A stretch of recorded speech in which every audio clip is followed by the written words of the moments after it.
All right, so a couple things before we get going. Administratively, don't forget Game Developers Conference is right around the corner. Hopefully you guys are going to stay aware that Game Developers Conference is happening here in 2 weeks. It's going to sneak up on us.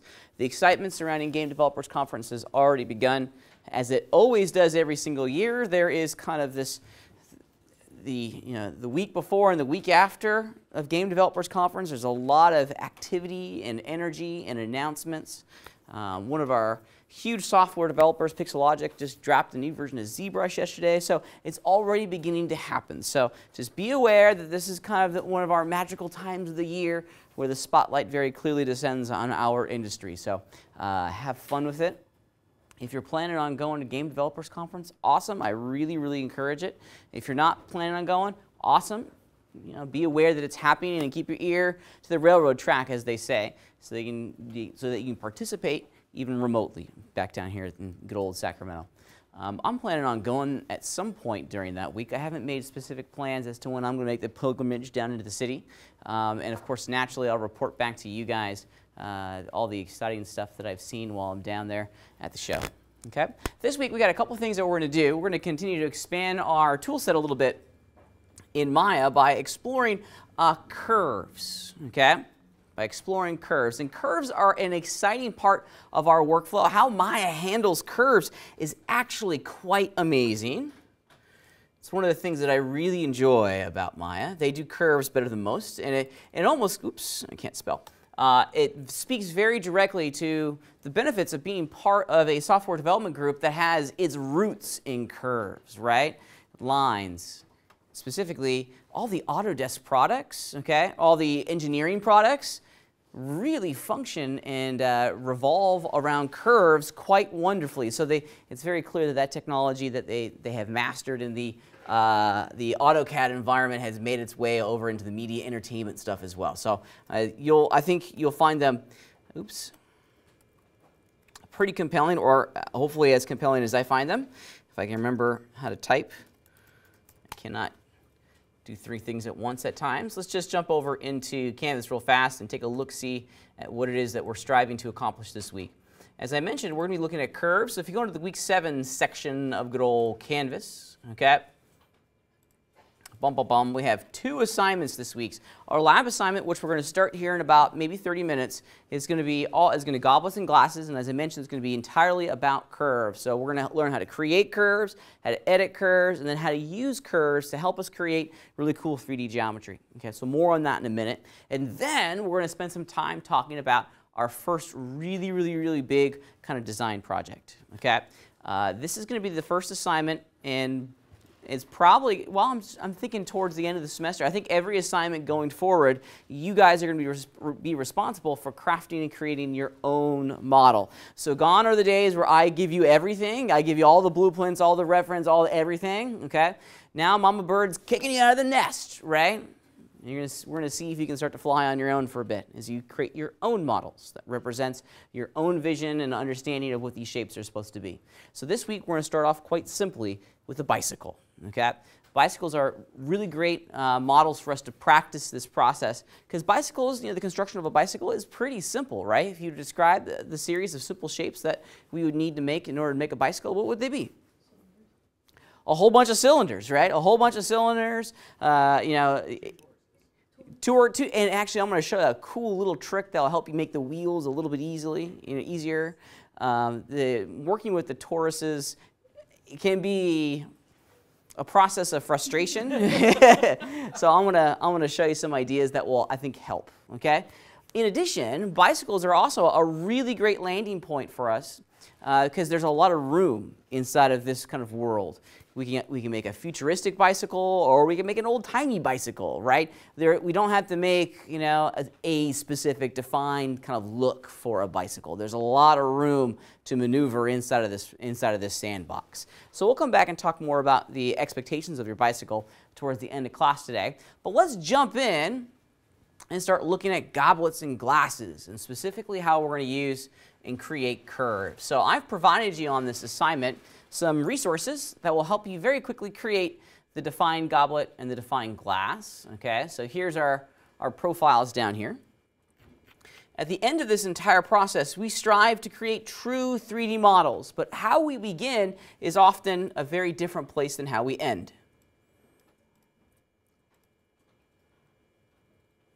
Here we go. Okay, so if I unzip the archive, this is what I've given you. Okay, just two objects, a goblet and a wine glass. These are just line drawings. Okay. We often want to try to find the simple moments in our complex editing pipeline, and there are some really complex creation sequences that we have to follow, right? So if we can simplify that creation sequence down into something like this, okay, a simple drawing, that's in our favor, right? The very first question I ask whenever I'm starting to model something is it symmetrical, okay? If the answer to that question is yes, my complete method of thinking has changed a little bit. For an object like a wine glass or something cylindrical like a goblet, an engine, a jet engine, okay, there's a lot of uniformity in its edge profile, in its shape profile. We can take advantage of that, right? And we should take advantage of that, especially when we start applying some new tools. One's called Revolve, and that's going to tie very directly into curves, okay? Instead of using kind of the box modeling technique, right? How would you describe box modeling? We've almost been practicing box modeling since the beginning. Straight lines. Straight lines. Kinda. Chiselly, I like it, yep. Using two different images that are perpendicular to each other to model an object. That's part of it, Okay, the box modeling technique really is all about taking a square or a sphere, beginning with a simple shape, and then editing that simple shape into something that's more complex, right? By using the bevel and the extrude system, we're able to pull out faces and start capturing some really complex details, okay? We start simple and then we go complex, okay? We're going to kind of deviate from that idea using our little goblets and glasses. The curves allow us to kind of flip the script a little bit. And in every sense, we're going to be creating, hopefully, what we'd like to be the final finished polished result in that initial first pass. So let's jump back over to Maya for a second and look at how we're going to use and create these curves to get the result that we're after. Of course, our goblet and glasses is going to look exactly like the two images that I provided you. We'll come back and talk about their application here in a minute. But let's look at Maya real fast. Violet, would you mind hitting the lights for me, please? Just the first two would be wonderful. Perfect. Thank you. But let's look at how we can create curves inside of Maya. And it's a little bit hidden. Actually, it's a lot hidden, in my opinion. I think if there was one thing to improve upon is the visibility of working with curves. Because these icons in here, in the Curves and Surfaces shelf, they can be really confusing, okay? So I like to simplify it down as easily as I can, okay? A curve is really nothing more than a line, okay? It's a two-dimensional shape. It's always going to be a two-dimensional shape. But that two-dimensional shape can be transformed into a 3D mesh with some extra tools and some steps in here. So I'm going to actually go to the Create menu up here at the top of the scene. Okay, and way right here we have Curve Tools. And this is why I like using this menu. Oops, excuse me. Because I actually get to see the type of curve that I'm creating. Okay. So we really have three different curve types that we can create. We have the CV curve, the EP curve, and the Bezier curve, okay? Each curve is going to behave a little bit differently, and there are use cases for each of them, okay? Let's just start off with a good old CV curve tool, okay? And the CV curve tool, I'm going to look at my scene from the front. It's best to do this in an orthographic view. It makes it a whole lot easier to manage our curves and to draw them if we're drawing them on a two-dimensional surface initially. I'm in the Create pull-down menu. Create, and then Curves, Curve Tools. These Curve Tools are mirrored up here inside the shelf. I like going up in here. Like, here's the EP Curve tool. Here's the three-point arc. I find these icons really confusing. Here's the Bezier Curve tool way over here. So it's all duplicated in the shelf, but I like going up here. So we're going to start with a good old CV curve. Okay? The CV curve tool allows us very quickly to define a line. Okay? Now we click once and we create this cool little dot. Okay? 2 dots make a straight line, okay? But mathematically, in order to figure out a curve, how many dots do we need to have? 3, okay? So upon that third click with the EP Curve tool, we're going to create, bloop, oh, excuse me, the fourth click, sorry, I got ahead of myself. CV curve is 4, EP curve is 1, or 3, excuse me. But now, you can see that we're creating a curve. So on that fourth click, I apologize, not 3. So where we click is not necessarily a representation as to where the curve is really going to go. We're almost creating kind of like a little scaffolded, yes, scaffolding is the word I'm trying to say. A scaffolded framework for our little curves here. Think of them kind of like the boundaries of our curve, and then the computer science behind the curve engine is allowing us to go in and physically create the arc in front of us. Okay? Now we can use these curves to do any number of things and to create any number of shapes. If we were just to simply continue clicking, we can create some really fun stuff. Okay? And there we go. I've dropped the tool, and now I'm back to the selection tool. Okay? Hit the Q key real fast, and we're up and running. Now, with my curve created, I'm still in the driver's seat here. This is an object just like any other object. I can move it. I can even rotate it around if I'd like. Of course, naturally, I can scale it up and down. I mean, it's a first-party citizen inside of the entire modeling workflow over here inside of Maya. But there's one thing that's a little bit different and special about curves in relationship to other objects, is that they are extraordinarily editable after the fact. Of course, we can go back into the original control vertices and massage and edit the location of all those points. So if I hit the F9 key, which allows me to select verts, okay? I'm a big believer in memorizing F8, F9, F10, and F11, right? F8 is object mode, F9 is verts, 10 is edges, and 11 is faces, okay? If nothing happens with your function keys, it's a system property that you need to change. The default settings for all of our keyboards is to use the function keys to do like make volume louder and softer and to play iTunes and stuff. We can change that in our global system preferences, and specifically we need to go into the keyboard preference pane, this guy right here, and then just make this, turn this on. This is off by default. That is probably it. Yeah, I have a beef with Apple at the moment because they believe that, yeah.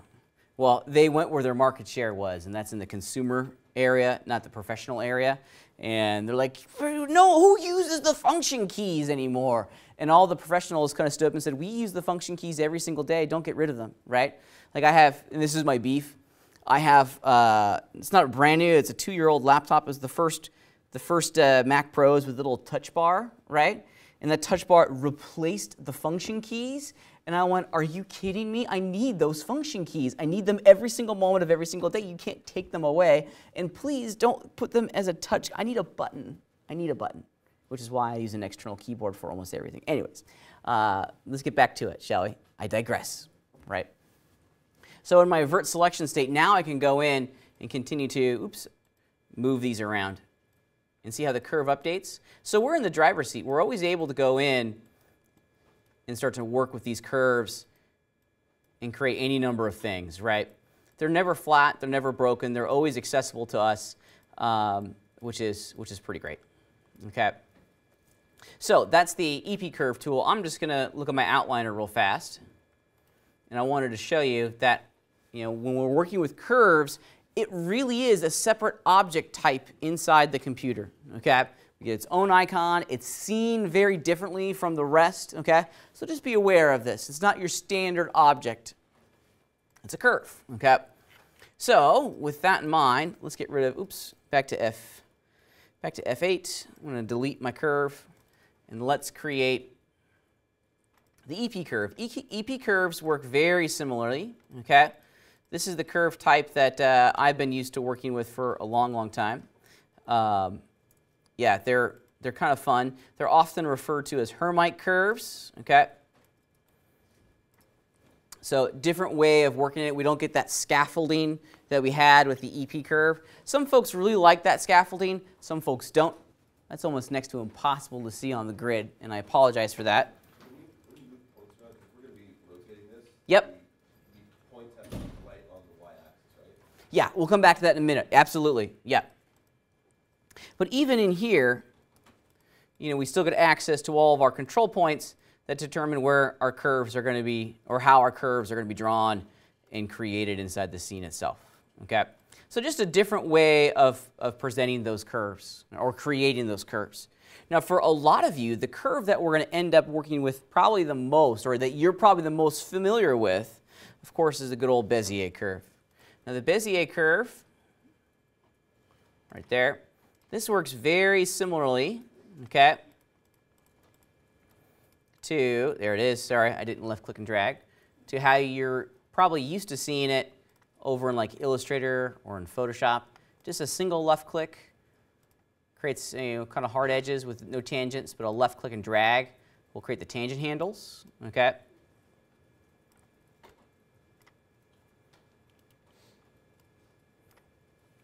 And we're on our way, okay? Of course, going in to the verts themselves with the Move tool active, you can go in and you can, you know, change the tangency and continue to edit the curves just as you would like them to, okay? So we get a tremendous amount of control on how to work and edit and create the curves here inside of Maya. So a couple things though, because we want to use these curves, I think, a little bit differently. This is not a replacement, nor is it really an extension of any of our graphic design apps. We want to use these curves to help us make 3D models, okay? So we're going to be using these curves to do what's called a revolve. So we're going to make a profile, okay? And take some inspiration. Oops, excuse me. So this is a profile. I want to be able to draw this profile shape using the curve tools, okay? But then we're going to take that curve and we're going to do a revolve. It's almost as if we're taking that profile and we're spinning it 360 degrees, okay, around a central axis. And, you know, wherever that curve touches on that axis, we're going to create geometry, okay? Think of it like this. In other apps, it's called like the lathe tool, okay? Very similar to taking like a hunk of wood, okay, that spins in a lathe, and then we take a knife and we start cutting in a profile shape on that piece of wood. We're kind of doing something very similar, okay? Let me show you how it works. It's really, really kind of cool. I'm going to just go into the, I like the CV curves. Now, I need to be very mindful of a couple things in this process. First and foremost, the location of the x-axis, or the location of the x-axis in relationship to the boundary points of my curve. Now, I've zoomed in on my grid here, and as a small, simple reminder, in the orthographic views, we get a really good dark indicator line as to where that origin of our axes resides inside of our screen space. So I need to be mindful of that. Shoot, we can even do, perhaps, a little grid snapping, because I want the boundary verts to be perfectly snapped and positioned along the center of the x-axis, okay? That way, when we do our revolve, we're going to get a very consistent mesh. Let me show you what this looks like. So grid snapping is really, really easy inside of Maya. I want my, you know, I can get close, okay? I can get close, but Pat doesn't do close. Pat wants exacts, okay? I want, you know, I'm kind of OCD about this. All right, so here's what we do. We're going to enable our snap engine. And this is actually our snap engine up in here. So we got grids, this is curve snap, point snaps. I'm not sure what all these do. I mean, there's a whole series of different snap options that we can turn on and off. This is grid snap. Of course, if you click on that button, now everything is going to snap to the grids. Here's what I like to do. Holding down the X key will temporarily toggle the grid snap while the X key is depressed, okay? See, I'm clicking X, letting go, okay? So I'm going to turn on a little grid snapping while I draw my points. And now they're perfectly aligned to the grid behind. Now I'm just going to make a wacky shape initially, something like that. Voila! And then hit the Q key to drop the tool. There it is. There's my shape. And these boundary verts are perfectly positioned at the origin of the x-axis. Now, if I messed up, that's not the end of the world, right? Because we can always edit the location of those verts after the fact. It's kind of the benefits of working with curves, is that it's not written in stone yet. So if I, again, hold down the X key, now my translation handles are going to do some grid snapping, so we can always push them back, you know, after the fact as well. All right. I wanted the F8 key to go into object mode, and now we're going to start building some geometry. Yeah, go ahead. Wait, which curve tool is that? This is CV, first one. I like CV because I like that scaffolding. I like Bezier. Some people like Bezier, and that's fine. They're Yours is the best with Illustrator. yeah, right, exactly. I mean, if you're really strong creating Bezier curves in like Illustrator or Photoshop, then Bezier curves are going to feel very comfortable for you. And I say use whatever tools gets you your result. I think probably if I was trying to get very angular things, the Bezier curve tool would be my go-to, right? Yeah, and if I'm trying to, there's different math behind the creation, whatever you need. You can actually make the curves that you want in Illustrator. You just have to save it out as Illustrator 8. Yep, and you can bring it back in. Yep, you can even import SVG files into Maya and work with them here. So this is kind of the big benefit of working inside of the curve system in Maya, is that it plays well with others, as they say. All right, so let's explore for a second how we're going to use this thing. Okay, so there's my curve. The boundary verts right here and right there are perfectly centered in the middle of the x-axis. So now I want to take this shape and revolve it to physically get it into something three-dimensional, because right now it's just a two-dimensional shape. With my curve selected, I'm now going to cruise up to my Surfaces pull-down menu. New area, haven't been in here. Okay. And we're going to choose the good old Revolve. Okay. Now, let's, if we were just to click on it, bloop, that's what we get. However, what we're producing here, whilst very cool, okay, is not exactly what we're after. We've actually created what's called a Nurbs Surface. We haven't created polygons. Do you see any faces on here? Not really, no. It may appear as though we have a face kind of underneath my cursor, but if I was to go into my faces selection state, there's no polygons here, because a Nurbs surface is a parametric recreation of a surface. It's a mathematical representation of a surface versus a polygonal representation of a surface, right? They have their purposes. Nurbs are pretty great. Since it's a mathematical representation of a surface, we're not limited by its resolution, so we can make these surfaces look perfect. With great power comes great responsibility. I've been watching a lot of Into the Spider-Verse the last couple days. Okay, these are cool, but they are a beast to make and manage Nurbs surfaces. Okay. What I would recommend for us, since we're kind of in the polygonal world, is to use this Revolve tool to create polygons, okay? And for us, here's another thing about Nurbs. Maya is the only app that supports Nurbs, okay? Everywhere else on the face of the planet is polygonal based, okay? As 3D modelers, it's critical that we create a system that will flow into a much larger production pipeline, okay? The rest of our production pipeline wants polygons, so we should give them that, okay? So let's look at how we can change the details of our Revolve tool to get the solution that we're after, because whilst this is neat, it's not exactly what I'm after. All right, let's go back into our Surfaces pull-down menu, and we're going to look at its tool options, okay? The little white square is going to bring up the tool options. Okay.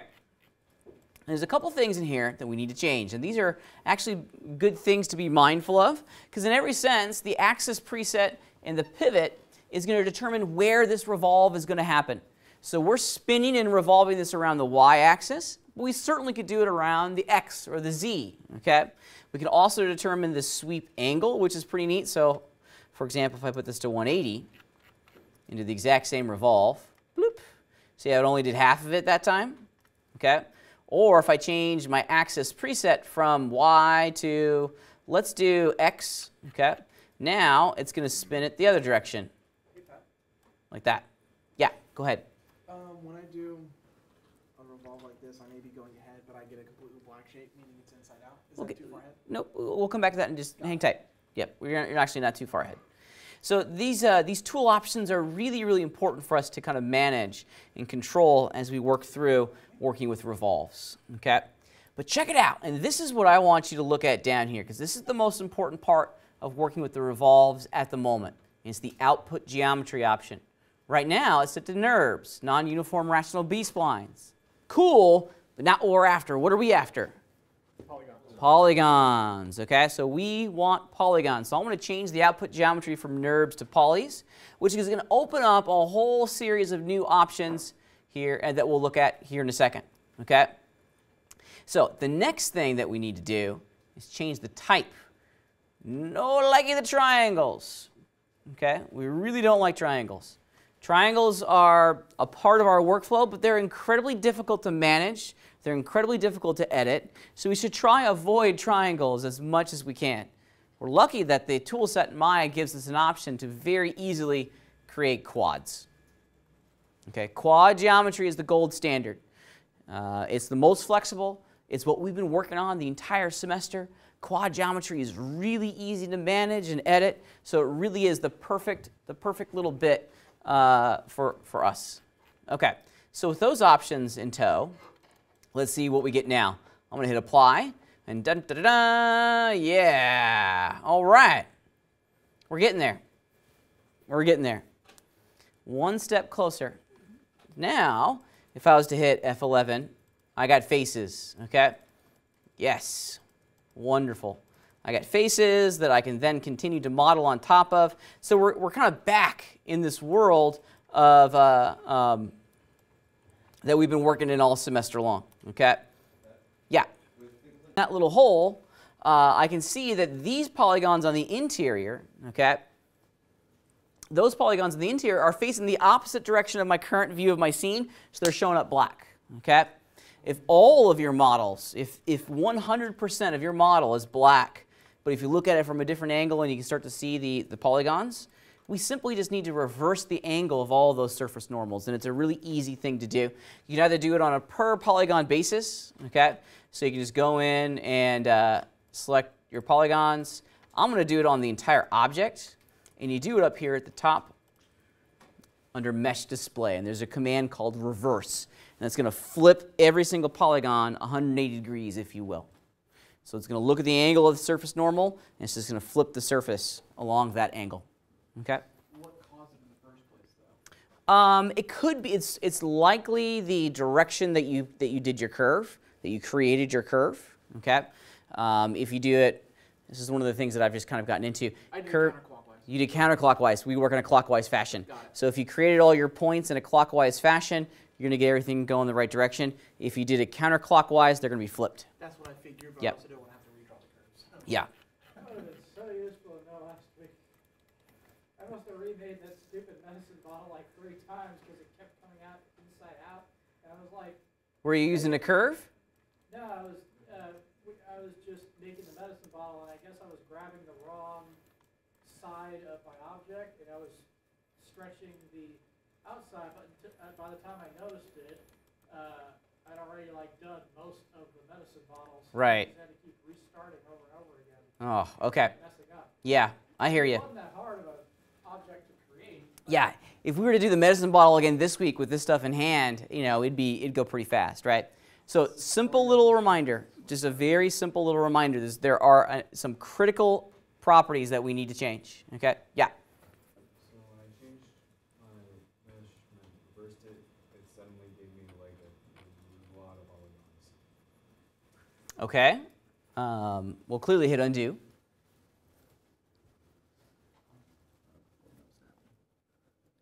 Do it in object mode. Yeah, oh, yours are fine. Yours aren't reversed. Oh, you have a tool running right now. You're revolving a revolve a revolve. You're not in the selection tool. Yeah, that may be part of your problem. Okay, so as a simple little reminder of the tools or the properties that we need to change in the tool, okay? The output geometry, please make sure that goes to polygons. The type is going to be set to quads. The tessellation method is going to be set to general. And then I would, as a starting point, I would put the number U and the number V to like 13 or like 17 to give you, an object that has a number of sides that's divisible by 4. And then smooth it out with the subsurface. Yeah, and then hit the tab key, see what or the number 3 key, see what you get. Wrong Yeah, program. wrong program. Let's say I'm modifying a curve, Uh-huh. and I wanted to add another point in the curve after already having made the curve. So I'm going to let you guys explore this. Check it out. So with my curve selected, if you go into the curves pull-down menu, check this. Go look at this. There's some fun stuff in there. Okay, there's some fun stuff. The power of curves inside of Maya is really, really, really strong. Check it out. Explore this for a second. Get comfortable with the tools and start rocking and rolling.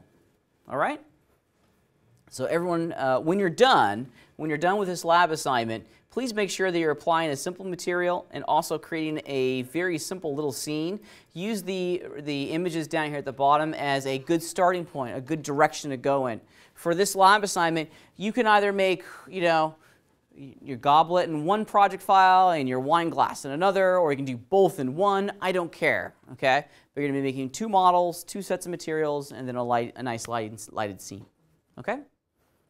When you're done with both, when you're done with these, make sure you're giving me both the Maya project file and, of course, the render back to the Dropbox on Canvas.